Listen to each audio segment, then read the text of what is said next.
Assalamualaikum warahmatullahi wabarakatuh. 89,9 Suara Muslim Lumajang, The Best Religious Radio Network. Alhamdulillah mitra muslim, ketemu lagi bareng saya Kiki Rizkyani di Oase Keluarga Harmoni bersama Yayasan Cahaya Al-Quran. Dan bertepatan sekali mitra muslim di tanggal 22 April 2025. Kemarin kita baru saja memperingati Hari Kartini gitu ya. Biasanya memang tanggal 21 April itu biasanya anak-anak di sekolah-sekolah menggunakan kebaya biar seperti Kartini. Biasanya sih seperti itu gitu. Jadi ingat zaman dulu, zamannya saya masih sekolah juga udah kayak adanya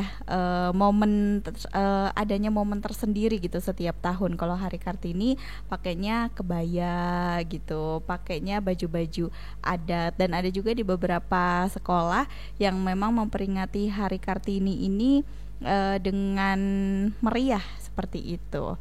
Dan ada juga gitu mitra muslim yang memang lebih memilih memaknai perjuangan-perjuangan yang sudah dilakukan oleh ibu kita R.A. Kartini. Nah, di sini mitra muslim selama 1 jam ke depan live ya, Anda bisa ikut gabungan di sini. Kita bisa diskusi karena kita mengangkat tema tentang Kartini bukan simbol feminisme bersama Dr. Alia Hidayati, SPTHT BKL, Direktur Yayasan Cahaya Al-Quran, sekaligus Wakil Ketua Dewan Dakwah Islam Indonesia Lumajang, dan juga ada Ustadz Suharyo AP selaku Ketua Dewan Dakwah Islam Indonesia Lumajang. Langsung saja saya sapa beliaunya. Assalamualaikum. Waalaikumsalam warahmatullahi wabarakatuh. Alhamdulillah ketemu lagi setelah lama liburan. Libur lebaran sih ya. Minal aizin wal faizin, mohon maaf lahir dan batin Bu Dokter dan juga Ustadz Suharyo. Sehat? Alhamdulillah. Iya, alhamdulillah. Libur kecil suaranya ya? Iya kecil ya? Oh enggak sih? Coba. Ya, bagus. Udah bagus. Udah lama nggak siaran soalnya ya Ustaz. Lupa ya. Suaranya maksudnya. Suaranya lupa. Suaranya lupa.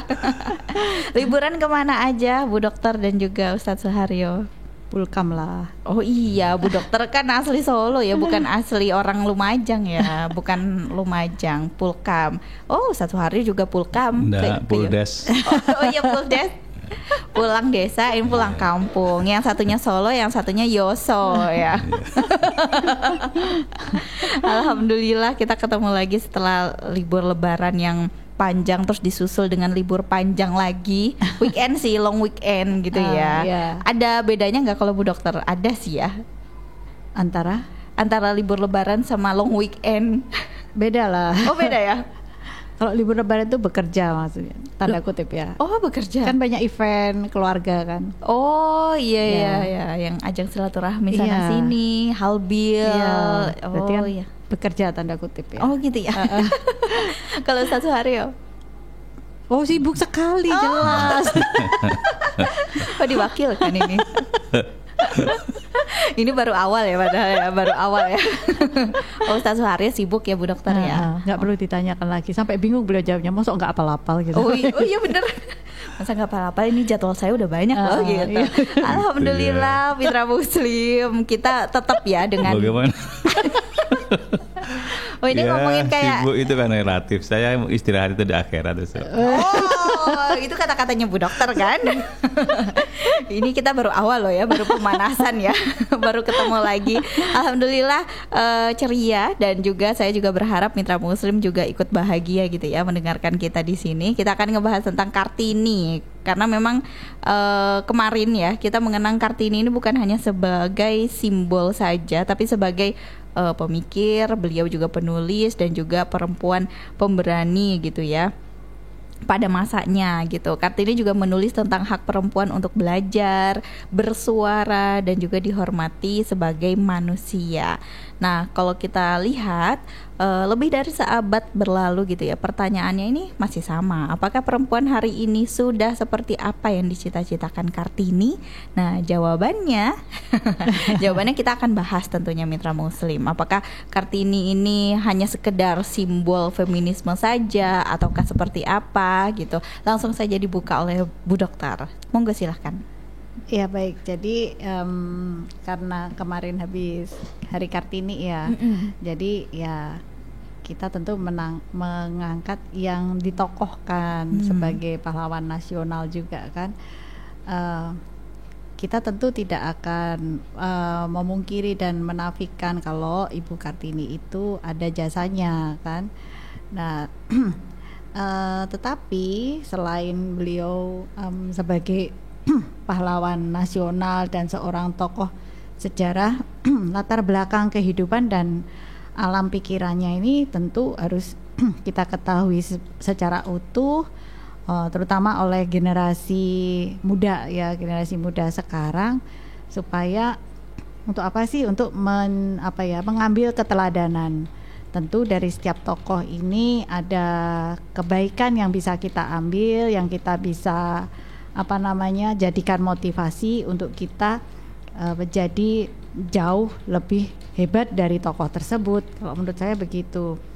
Nah, terkait kedudukan Kartini, Ibu Kartini yang ditokohkan sebagai seorang tokoh ya dalam ranah perjuangan emansipasi perempuan, yang kita lihat kadang-kadang untuk feminisme ini kebablasan gitu loh, tidak sesuai koridor yang apalagi yang agama ini atur.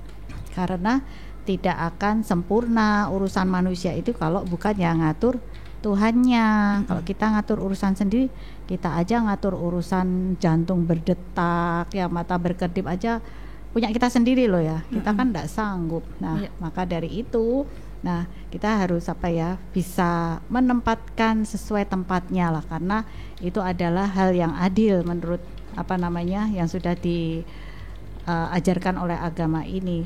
Jadi yang kita akan diskusikan siang ini bukan mau mencari yang tidak baik, tapi yang keteladanan yang bisa kita ambil, yang kemudian bisa kita pahamkan ke generasi muda secara luas, dan informasi ini harus utuh. Nah, tidak ada distorsi dan tidak ada pikiran lain selain yaitu untuk mengambil keteladanan. Untuk mengambil keteladanan. Kalau dari Ustadz Suharyo melihat sosok Kartini ini seperti apa? Ya, tokoh yang saat itu agak susah dicari duanya ya. Sebagai orang yang hidup pada zaman penjajahan yang wanita tidak mendapat kesempatan leluasa, beliau bisa mendobrak keluar dari kungkungan penjajahan setidaknya itu.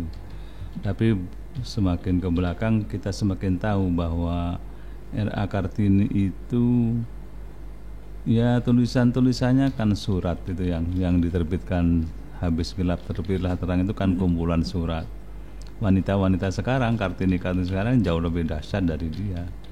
Banyak penulis-penulis perempuan yang sangat unggul ya, kalau sekarang. Yang kedua keberanian, saya kira keberanian hari ini juga kita bisa lihat lah. Wanita-wanita pemberani baik itu yang ada di legislatif maupun di rival pemerintah kan ada juga itu. Dokter Tifa itu kan sangat berani ya. Jadi keberanian R.A. Kartini ditiru oleh wanita sekarang, bahkan melebihi Kartini sendiri. Bahkan sekarang ini ada semacam istilahnya ya pergantian suasana ya. Kalau dulu Kartini kan kebaya bajunya, terus kemudian ya seperti itulah yang di foto-foto itu. Sanggulan. Sekarang Kartini kemarin anak-anak itu pakai jilbab.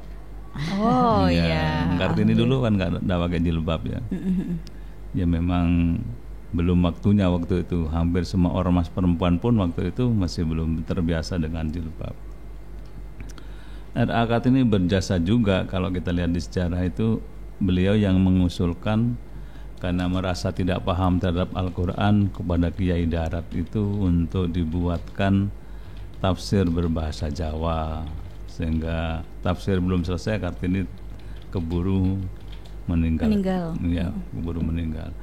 Jadi banyak sisi yang bisa kita lihat sehingga pemerintah dengan pertimbangan dari berbagai sudut menetapkan beliau sebagai pahlawan nasional, salah satu di antara pahlawan nasional. Wanita-wanita sezaman dengan beliau itu banyak juga yang hebat, cuma namanya tokoh itu kan tidak diambil semua ya, diambil satu, punya kelebihan masing-masing.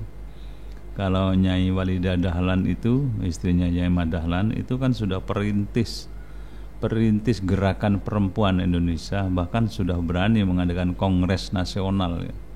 Waktu itu kongres nasional kita nggak kebayang wanita bisa berani datang ke satu tempat dalam kondisi transportasi yang sangat sederhana, tapi sudah ada gerakan yang disebut dengan kongres untuk mengadu gagasan, menyusun konsep-konsep kemajuan bagi kaum perempuan seperti apa, itu sudah ada dilakukan oleh Nyai Ahmad Dahlan. Termasuk wanita pemberani yang dari Aceh, Bu siapa itu Bu Dokter? Yang Aceh itu yang Cut Mutia ya. Cut Mutia, Cut Nyadin. Cut Nyadin, ya. Oh iya. Itu kan banyak sekali nama-nama besar yang tidak disebut sebagai tokoh pergerakan seperti R.A. Kartini. Ya diambil yang bernuansa sedikit agak cocok mungkin ya dengan rezim, dengan pemerintahan, sehingga R.A. Kartini terpilih. Memang keluarganya memang keluarga orang hebat juga. Konon masnya itu juga menguasai bahasa asing sebanyak 32 bahasa gitu. Oh, masnya R.A. Kartini itu. Dan kalau melihat dari situ bibit bobotnya itu kan memang bagus R.A. Kartini. Nah sekarang ini generasi itu kadang-kadang seperti Bu Dokter sampaikan, ada mengalami distorsi ya, perjuangan Kartini seperti apa, ya taunya apa, itulah yang dikesankan. Mungkin R.A. Kartini hanya sebagai konco wingking dulu kan, konco wingking teman belakang, teman dapur lah bagi suaminya. Padahal beliau itu mampu, seorang perempuan bisa berkirim surat kepada penguasa Belanda misalnya, itu kan luar biasa. Ya memang waktu itu nggak ada WA. Ya. Cuma kelebihannya Kartini kan disimpan surat-surat itu. Ya, saya kira juga kita termasuk saya ini kan juga dulu punya surat-surat yang saya simpan ya. Memang masanya lewat surat memang, jadi diposkan, disimpan, kadang-kadang lewat mak comblang gitu. Oh iya, masih pada zamannya ya, masih ngerasain. Iya, begitu agak tua-tua sudah punya cucu, buat apa itu menurut. Loh nanti jadi buku juga eranya loh. sudah berubah, sudah lain lah. Konteksnya sudah tidak masuk. Nah, tapi kan bisa jadi buku juga. Bisa juga. Bu Dokter pun juga punya kumpulan surat-surat dari Pak Dokter kan dulu. Oh iya, habis gelap terbitlah harapan. Tapi kalau Bu Dokter dulu masih sempat nggak sih Bu ada momen surat-suratan gitu? Adalah kan masih zamannya belum teknologi digital toh. Oh iya, itu masih ada nggak Bu? Atau masih diingat nggak? Saya suka nyurat-nyuratin ini orang yang nggak dikenal. Jadi saya suka baca majalah yang cari sahabat pena istilahnya dulu gitu. Iya, ada. Ya, saya cari teman-teman dari luar biasanya. Dari negara yang saya nggak pernah dengar namanya itu biasanya saya suratin. Oh, kan mahal ya ongkosnya ya. Iya, cukup perangko kan. Iya, pakai perangko kan. Iya sih, perangko. Tapi kalau ke mancanegara emang sama Bu? Dulu ada tarifnya. Nah, ada tarifnya. Beli gitu ya. Berapa perangko itu? Iya, itu. Jadi suka nabung buat beli perangko, disimpan. Kadang tuh ininya kurang uangnya ya untuk di perangko, tapi ya terkirim mungkin kasihan kali ya. Kelihatan tulisannya bocil gitu, jadi tetap dikirimkan. Iya. Jadi kita flashback ke zaman dulu ya. Memang zaman dulu itu kayak ada effortnya sendiri. Kita surat-suratan itu kayak harus menunggu balasan gitu kan. Terus atau suratnya kita kok nggak nyampe gitu, kok balasannya tuh lama. Bahkan zaman dulu itu nunggu balasan surat bisa sampai berbulan-bulan ya Ustaz ya.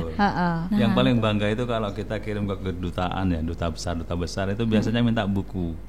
Terus dapat balasan tuh seneng itu, kayak sudah seperti orang luar negeri.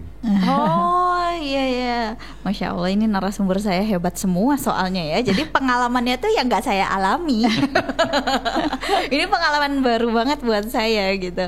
Kalau Anda nih mitra Muslim punya pengalaman tentang surat menyurat ataupun juga apa yang mitra Muslim mungkin masih dilakukan sampai saat ini gitu ya, misalkan perjuangan-perjuangan apa gitu, atau ada Umu Ais di sekitaran Bondoyudo memiliki rumah baca. Nah gimana itu pengalamannya, bisa di-share di sini juga mitra Muslim di 0811 3400 899. Saya tunggu. Kita jeda dulu ya, Bu Dokter dan juga Ustadz Suharyo. Tetaplah di Oase Keluarga Harmoni bersama Yayasan Cahaya Al-Quran. Kembali lagi mitra Muslim di Oase Keluarga Harmoni bersama Yayasan Cahaya Al-Quran. Masih bersama saya Kiki Rizkiani dan juga ada Dr. Aliyah dan Ustadz Suharyo AP. Kita ngebahas tentang Kartini. Kalau Kartini ini kan gak jauh-jauh dari bahasa emansipasi gitu ya.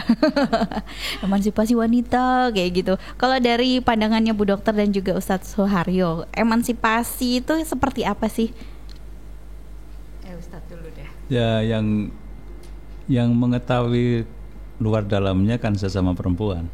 Oh, iya, baiklah. Ya, monggo Bu Dokter. Jadi emansipasi itu adalah apa ya? Perjuangan untuk mencapai kesetaraan dan kebebasan bagi wanita dalam aspek kehidupan ya, seperti pendidikan ya, politik, ekonomi, sosial. Ini jadi emansipasi itu gerakan ya, suatu perjuangan lah untuk menghapus diskriminasi dan memberi kesempatan yang sama bagi wanita untuk berkembang. Jadi ya intinya tuh nggak boleh ada dominasi dari salah satu pihak gitu. Ini ya secara pengertiannya ya. Jadi contohnya dalam pendidikan ya harus setara, dapat sama-sama boleh belajar. Kesempatan belajar itu ada, tidak pilih-pilih seperti itu. Politik ya, ya di parlemen kita punya hak yang sama. Ya memegang jabatan di publik ya sebagai pejabat publik haknya juga sama. Di bidang ekonomi untuk bekerja berwirausaha. Kalau keluarganya memang ini ya dipandang dari keluarga juga sebagai tulang punggung karena mungkin ketiadaan sosok laki-laki atau ini yang bisa menaungi atau memberikan nafkah, itu juga wanita karena emansipasi diperbolehkan. Sebenarnya hal-hal yang tidak melanggar dari koridor agama lah itu. Jadi itu tetap ya, dan Islam sangat mendukung hal itu. Tidak ada semuanya perempuan hanya di rumah aja, masak aja, atau ngurusin anak aja, enggak juga seperti itu. Gitu ya, tapi ya. Ini yang bagian versi Kartononya ya. Monggo Ustaz. Iya. Emansipasi yang bermaksud kesetaraan itu tidak bersifat fisik ya, physically. Tapi kalau yang sifatnya pemikiran, semangat itu boleh. Tapi kalau fisik misalnya, masa ada perempuan harus naik pohon kelapa untuk menjatuhkan buah kelapa itu tugasnya laki-laki. Dan ada yang tidak bisa ditiru oleh laki-laki, hamil misalnya, itu kan ya, yang sifatnya physically itu sesuai dengan kodrat. Jadi manusia tidak boleh, wanita tidak boleh melanggar kodratnya itu, karena itu juga akan bertentangan dengan kondisi dan kemampuan fisiknya. Kalau soal intelektual misalnya, sekarang ini laki-laki banyak kalahnya kok dengan perempuan, karena wanita itu kan lebih tekun. Lebih tekun, selain punya potensi yang sama ya, soal potensi kecerdasannya sama, tapi ditambah ketekunan itu. Rata-rata ya seperti kemarin saya coba di sebuah sekolah SMK. Itu saya tanya siapa di antara anak-anak ini gitu, SMK ya, yang hafal 2 juz, ada yang perempuan, yang 3 juz perempuan, yang 7 juz perempuan, 8 juz perempuan, sampai terakhir 19 juz. Itu anak perempuan semua. Mana laki-lakinya ini kok? Di situ letaknya bahwa kemampuan perempuan itu tidak bisa dianggap remeh. Nah, dulu di zaman penjajahan wanita kan konco wingking itu tadi tidak boleh bergerak keluar. Dianggap mereka itu surga nunut, neraka katut. Surganya nunut itu kan nunut ya. Numpang. Ya numpang. Nebeng. Ya nebeng. Nerakanya katut. Jadi kalau suaminya ke neraka, istrinya juga ke neraka. Itu sekarang sudah nggak berlaku lagi. Semua punya hak yang sama, ikhtiarnya sama, dan katanya Bu Dokter tadi Islam sangat mensupport. Di zaman Nabi itu kalau ngimami kan suaranya dikeraskan ya, karena belum ada sound ya. Nah, wanita-wanita yang berjamaah dengan Rasulullah itu di belakang, barisan belakang itu kan perempuan. Itu rata-rata menghafal Quran itu dari suara Rasul itu. Coba bacaan belum ada, ya kan. Tapi cukup dengan mendengar mereka tuh bisa hafal Quran. Coba kalau nggak hebat. Nah, maka kemudian Nabi juga terheran-heran kenapa kok ada tali gelantungan di masjid itu, ada apa ini kok banyak tali ini. Ibu-ibu tadi malam ya Rasulullah kalau sholat tahajud itu mereka kalau sudah ngantuk itu pegangan tali ini supaya nggak jatuh. Nabi ya geleng kepala lah, kok ada orang semangatnya seperti itu, padahal nabinya saya. Saya tuh loh sholat tapi juga istirahat, saya juga makan tapi juga puasa, saya juga hidup tapi juga sekaligus berumah tangga. Jadi ada hak, ada kewajiban yang harus dilakukan secara proporsional, tidak boleh berlebihan. Tapi potensi dasar wanita itu sekarang itu sudah tidak bisa lagi seperti dulu lagi. Sudah banyak nyalip. Di ruangan ini saja spesialis perempuan kan? Benar. Bahkan kita sendiri Lumajang dipimpin oleh perempuan. Nah, iya. Menggok lagi ke sana kan. Enggak kan Iya. Sesuai topiknya. Sesuai topiknya. Iya, bahkan dulu juga presiden kita ke 5 itu juga perempuan gitu. Sudah tidak ada lagi sekarang. Terus belum istrinya presiden yang sekarang atau yang sebelumnya juga perempuan. Ya. Istrinya presiden. Kayaknya kalau istri presiden mau bupati mau wali kota semuanya perempuan, Ustadz. Iya, itu artinya hebat. Perempuan itu kalau kemudian jadi bupati tidak harus bersaing dalam pilkada. Benar. Cukup jadi istrinya bupati sudah menjadi bupati juga. Iya benar. Atau misalkan mau jadi ketua RT ya cukup ikut jadi ibu RT-nya ya. Iya. Iya sih, benar sih. Iya. Tapi kurang effortnya di situ kayaknya Ustaz.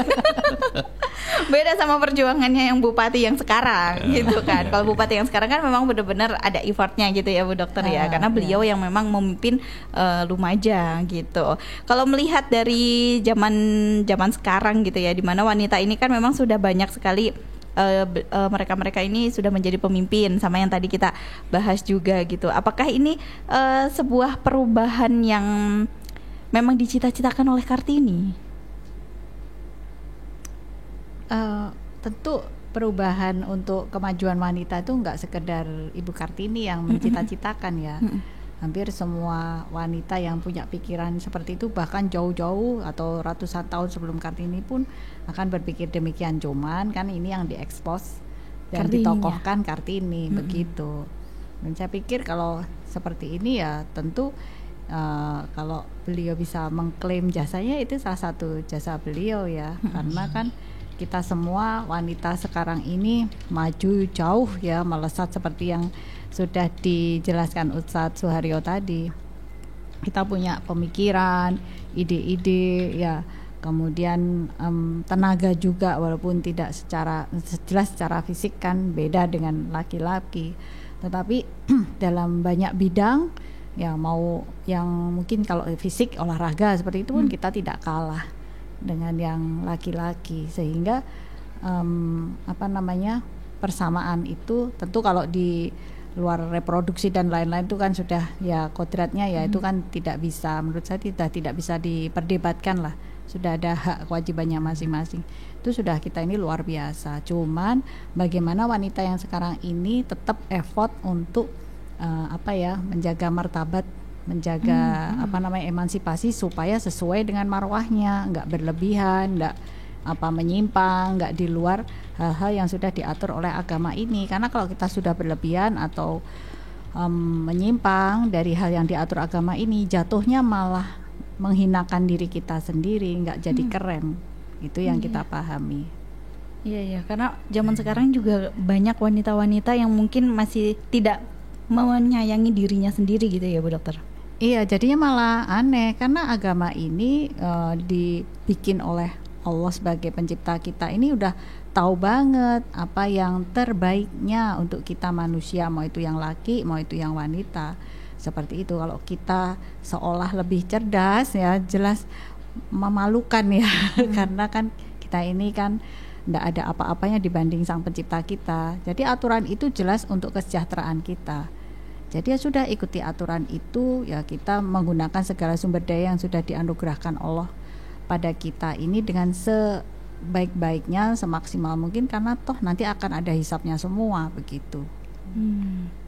Jadi kalau kita mencari di luar itu berlebih-lebihan dan itu tidak ada aturannya dalam agama, mesti menghinakan. Jatuhnya kita malah aneh gitu loh. Pengennya mungkin jadi trendsetter malah jatuhnya ancur-ancuran gitu. Iya. Jadi untuk wanita-wanita sekarang nih ya harus lebih menyayangi diri sendiri. Tidak apa ya? Jangan kena omongan netizen ya kan. Mau ngomong apa-apa, mau ya nggak usah diikutin. Itu ada nggak aturannya ya. Kalau nggak ada aturannya ya nggak usah. Toh itu kan kadang hanya provokasi atau viral sesaat kan seperti itu. Jadi ini sebenarnya memang bukan hanya sekedar perjuangan dari Kartini aja, tapi juga dari tokoh-tokoh sebelumnya gitu ya Bu Dokter ya. Karena sebenarnya Indonesia juga banyak loh pahlawan wanita seperti yang tadi sudah disampaikan dari Aceh gitu, ada Cut Nyadin, Cut Mutia, terus Kamala Hayati. Iya. Terus ada banyak sih sebenarnya Dewi ya. Sartika banyak. Oh iya, Dewi Sartika. Ya, itu juga termasuk tokoh Islam Indonesia gitu ya. Iya, setiap daerah itu hampir ada tokoh-tokohnya itu. Tinggal di generasi sekarang ini paham nggak apa yang mereka perjuangkan. Yang bisa diteladani itu di bagian mananya seperti itu. Nah, kalau nggak paham hanya sekedar kalau Kartini itu pakai baju adat ya kan enggak banget ya.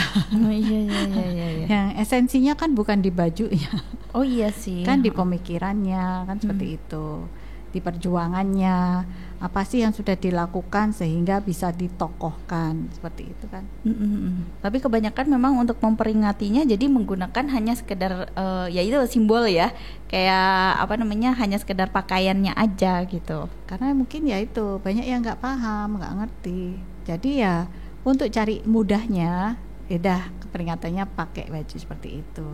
Nah yang kita inginkan lebih dari itu, jangan hanya penampilan atau permukaan aja, karena esensinya supaya kita ini berkemajuan ya, mempunyai diakui lah, ada kehormatan dalam diri kita sebagai wanita dan sebagai warga negara Indonesia.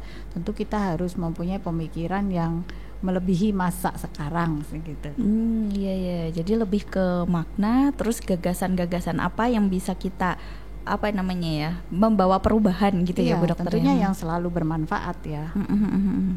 Kalau apa nih yang bisa dilakukan oleh para wanita Indonesia? Waduh. Yang bisa dilakukan supaya lebih berkembang maju. Ya banyak hal, salah satunya yang paling esensi mempertahankan keluarga inti ya, menurunkan keturunan yang yang kuat, yang gak kuat secara fisik tapi juga secara ekonomi, secara kecerdasan, secara entrepreneur, secara semuanya harus kuat dari semua aspek sehingga bisa menurunkan keturunan-keturunan yang hebat yang bisa menjadi pondasi bangsa ini, nggak diremehin, nggak diece-ecein, nggak nggak gampang dibodohin lah bahkan oleh sesama yang mencari kesempatan dalam kesempitan itu tadi. Iya. Begitu. Jadi kita harus semua dalam setiap aspek kehidupan kita harus berpikir, menganalisis benar nggak seperti ini, apakah ini seperti yang tampak di permukaannya atau punya modus lainnya nih gitu. Jadi setiap berita, setiap pemikiran atau tidak cepat-cepat kita telan mentah-mentah, nggak cepat-cepat kita tiru, nggak cepat-cepat kita hujat dan sebagainya. Iya Gitu. iya iya, Masya Allah. Jadi yang melahirkan keturunan itu dan juga membentuk apa ya kekuatan dalam keluarga dulu gitu ya Bu Dokter Iya, ya. karena keluarga itu adalah inti bangsa, begitu ya Tat ya. Betul, iya. iya, itu bangsa. Kalau dari Ustadz mungkin menanggapi. Ya, saya cuma begini, jangan sampai ke depan ya wanita kemudian mengambil peran yang itu sebenarnya bisa merebut ladangnya laki-laki misalnya. Sebenarnya tanpa emansipasi itu sebenarnya pria itu kan senang melihat istrinya tidak terlalu capek itu, dilindungi, diayomi, jangan capek-capek lah itu urusan saya, begitu para laki-laki. Tapi kan perempuan kepingin juga coba-coba gimana sih potensi saya, kalau saya gunakan, oh ternyata mampu gitu, memimpin bangsa pun mampu. Nah, sekarang juga menjadi pertanyaan besar, apakah nanti seluruh sektor itu ada di tangan perempuan? Kalau itu yang terjadi, ini tanda-tanda kalau menurut agama, kalau perempuan sudah lebih banyak, perempuan sudah lebih berperan, ya dunia ini akan berakhir karena laki-laki nggak ada fungsinya gitu. Padahal para nabi itu kan nggak ada nabi perempuan. Sekarang kok ternyata tiba-tiba dunia ini dikuasai perempuan. Ya untungnya sekarang belum ya, masih lama lah. Ya tenang aja. Jadi takut duluan soalnya saya. Enggak gitu, suara muslim ini terus ada gitu. Iya, soalnya hostnya cuma satu. Ya, jadi ya kita menghargai, ini seolah seperti diskusi dua arah ya, laki perempuan. Padahal tidak. Yang penting bagaimana kontribusi laki perempuan itu bisa mendatangkan manfaat buat kehidupan, yang bisa menyebabkan kita ini seolah bisa menjadi khalifatullah fil ard, menjadi wakil Allah di muka bumi, itu baik laki-laki maupun perempuan. Maka sekarang jangan dikotomis, jangan dipisah-pisah. Perempuan dan laki-laki itu punya keunggulan masing-masing. Kalau bersinergi dengan baik akan menjadi satu kekuatan yang luar biasa. Yang kedua, bidang-bidang kehidupan ini kan banyak. Ya, kalau kita spesifikasi itu ada pendidikan, ada kesehatan, ada ekonomi, ada ya sosial budaya, ada kemanusiaan, macam-macam. Ada bidang dakwah. Semua bisa dimasuki oleh dua hamba Allah itu, kalau tidak laki ya perempuan. Oh iya. Maka tugas kita adalah saling menghargai, saling support ya. Kalau memang tidak boleh merasa dirinya karena dari laki merasa paling unggul, tidak, saya kira sama. Kalau kita saling memberikan ruang dan memberikan support yang sama kepada pihak yang berbeda jenis kelamin itu, dunia ini akan terasa semakin damai. Kalau sekarang kan ada orang menyatakan, ada istilah-istilah yang melanggar ya, pelakor, macam-macam itu ya. Iya. Iya, karena menurut saya sama saja. Jadi kalau ada orang selingkuh itu bukan perempuan penyebabnya, ya sama keduanya. Kalau tidak ada ACC dari kedua belah pihak kan tidak akan terjadi. Iya. Iya kan. Jadi ya semua itu bersinergi untuk kebaikan. Kalau sedikit agak melenceng saling meluruskan sehingga nanti tidak ada yang dipersalahkan. Iya, sama seperti di ruangan ini juga ya, narasumbernya ada yang dari perempuan, ada juga yang dari laki-laki. Ya, cuma gitu. hostnya tidak ada laki-lakinya. Ya sih nggak ada, mungkin nanti cari lagi saya, cari temen, biar nggak saya terus ketemu lagi sama saya lagi. Oke, kita jeda dulu ya Mitra Muslim ya, tetaplah di Oase Keluarga Harmoni bersama Yayasan Cahaya Al-Quran. Ya Mitra Muslim, kembali lagi di Oase Keluarga Harmoni bersama Yayasan Cahaya Al-Quran, membahas tentang Kartini ya, Kartini ataupun juga sosok wanita. Kalau dari Bu Dokter dan juga Ustadz Suharyo, peran pemerintah untuk wanita ini sudah seperti apa sejauh ini? Monggo.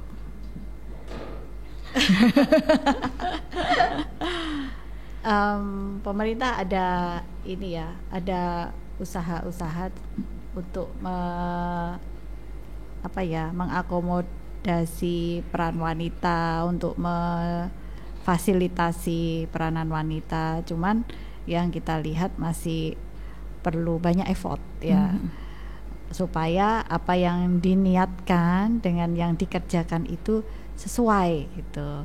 Karena masih banyak ketidaksesuaian, maka tugas kita untuk selalu mengawal kebijakan-kebijakan pemerintah ini dalam urusannya peranan wanita gitu.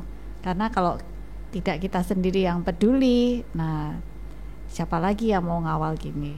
Karena peduli itu bukan berarti selalu memuji ya, mengkritik pun karena kalau itu peduli bukan berarti membenci.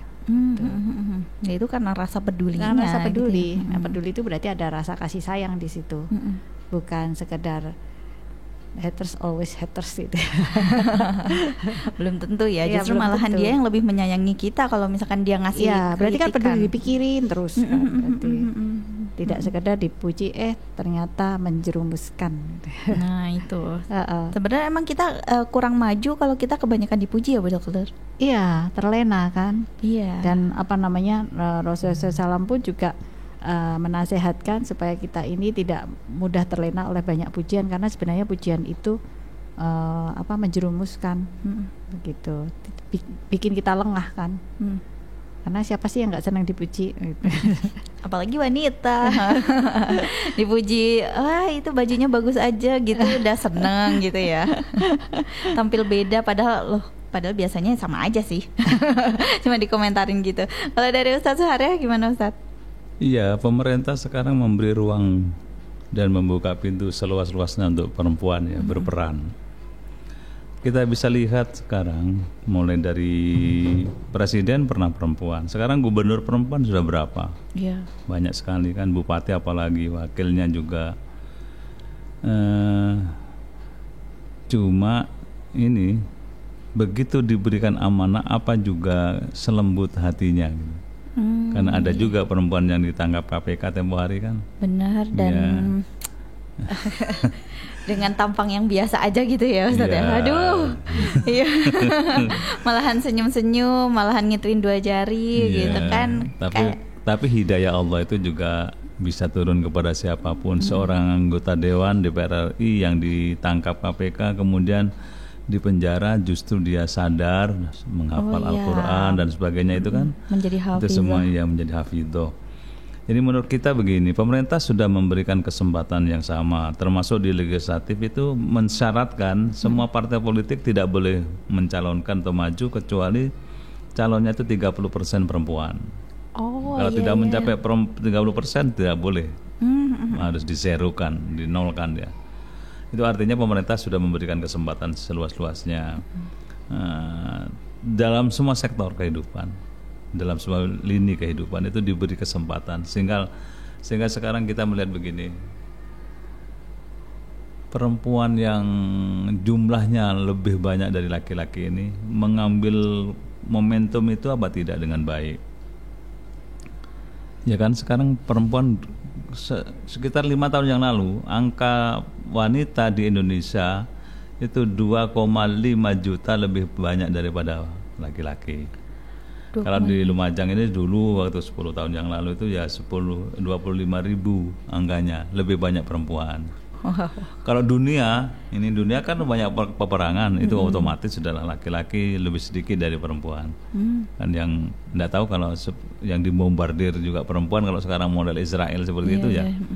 Perempuan-perempuan juga dihabisi, anak-anak dihabisi, orang tua dihabisi, ya menjadi berubahlah angka-angka itu. Tapi intinya dunia sekarang sudah mulai dikuasai dalam tanda petik secara kuantitas oleh perempuan. Ya.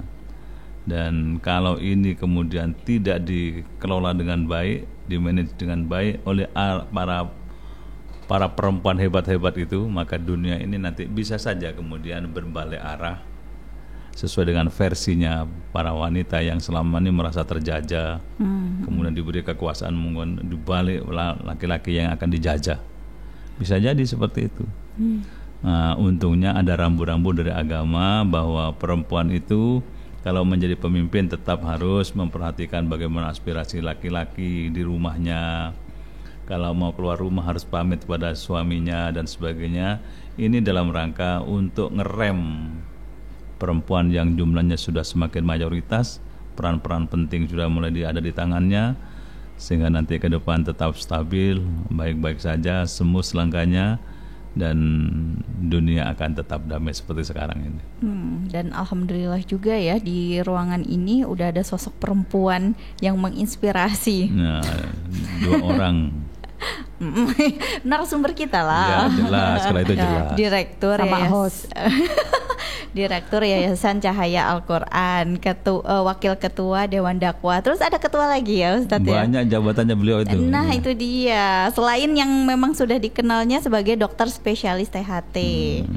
Selain itu ya Bu Dokter ya, kan banyak banget ya. Jamaah itu kan pekerjaan. Oh pekerjaan. Sebagai daiyah. Wah iya, Masya Allah. Aliyah saya. Aliyah.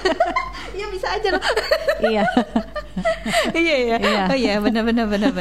Masya Allah, berarti nggak salah kalau dikasih nama Aliyah ya Bu Dokter betul. ya. Iya, bukan daiyah. Tinggi. Iya, tinggi Artinya sekali. tinggi. Nah itu Masya Allah. Nah gimana nih Bu Dokter untuk sebagai inspirator lah Bu Dokter nih buat mitra muslim. Jadi menarik sekali yang sudah dijelaskan sama Ustadz Suharyo ya. Di Quran pun ya, di Ali Imran 36 ya, kita perempuan itu sudah dibilang sama Allah jauh-jauh 1400 lebih tahun yang lalu ya. Laisa dzakaru kal unsa, ya, jadi tidak akan sama laki-laki dengan perempuan. Dalam hal ini bukan berarti masalah superioritas, bahkan Al-Quran menghapus diskriminasi gender antara laki-laki dan perempuan begitu. Dan di ayat itu juga dijelaskan bahwa Allah itu mengakui kesetaraan laki-laki dan perempuan yang berbeda, hanya ketundukannya itu yang dihargai sama Allah, ketundukannya, ketakwaannya pada Allah Subhanahu wa taala. Dan kita semua mau laki perempuan, yang diinginkan di ayat tersebut adalah kita jadi muharroron, pribadi yang bebas merdeka, hanya tunduk pada satu zat ya, yaitu Allah Subhanahu wa taala. Jadi mau apapun kondisi kita, mau apapun posisi kita nggak akan takut sepanjang kita berpegang pada tali agama Allah ini, pada sesuatu yang hak ya. Nggak akan khawatir lah kita lepas jabatan, terkena sandungan ekonomi dan hal lain itu, karena ya yang kita takutkan hanya Allah semata begitu. Jadi mau laki mau perempuan nggak ada bedanya, dan itu luar biasa sekali. Al-Quran sudah menjelaskan dengan sangat indah, sangat detail, dan semua hal yang kita takutkan ya, mau penindasan, kalau perempuan lebih banyak nanti dominasi perempuan, laki-laki lebih banyak dominasi laki-laki dan sebagainya, itu insya Allah nggak terjadi karena sudah dijelaskan dengan begitu detail. Tinggal kita mempelajari apa enggak Al-Quran yang selama ini kita baca begitu. Dan perubahan sosial ini satu hal keniscayaan ya, karena yang mustahil itu adalah yang tidak berubah ya, jadi mesti berubah. Gitu. Jadi kita harus menyiapkan diri sebaik-baiknya dengan bekal ketakwaan kita pada Allah, siap menghadapi perubahan apapun yang terjadi dengan selalu tidak lelah berproses. Masya Allah, makanya prosesnya Bu Dokter itu selalu ini ya, lancar ya, karena berpegang ini dari yang tadi Bu Dokter katakan itu. Ya, walaupun kadang kan semua orang bilang itu keluar dari zona nyaman, tidak menyenangkan, melelahkan ya, menyesakkan dan sebagainya. Tapi kalau kita berprasangka baik sama Allah, insya Allah pada suatu saat nanti kita akan menerima kebahagiaan, entah kapan itu, karena nggak mungkin lah sepanjang hayat kita ini susah melulu, nggak mungkin. Pasti nanti dikasih kebahagiaan. Iya. Nah itu kita sebagai wanita, saya juga mengambil inspirasi dari Bu Dokter tentunya. Kalau dari Ustadz Suharyo ini closing statement. Ya apapun jenis kelamin kita bermaksimal, maksimal dalam peran, kontribusi, tanpa ada pikiran bahwa kita akan menjadi orang paling dominan. Semua sama, tinggal bagaimana kita menata keikhlasan hati supaya yang dilakukan itu punya makna di hadapan Allah.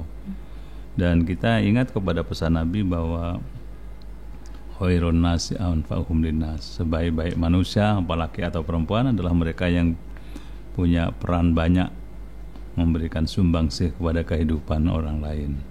Saya kira untuk mendiskusikan memang asyik, ya nggak ada selesainya kalau soal gender ini. Mana sendirian lagi ya. Baik, terima kasih banyak Bu Dokter dan juga Ustadz Suharyo. Mungkin ada tambahan Bu Dokter? Cukup lah. Cukup ya, udah lewat ya.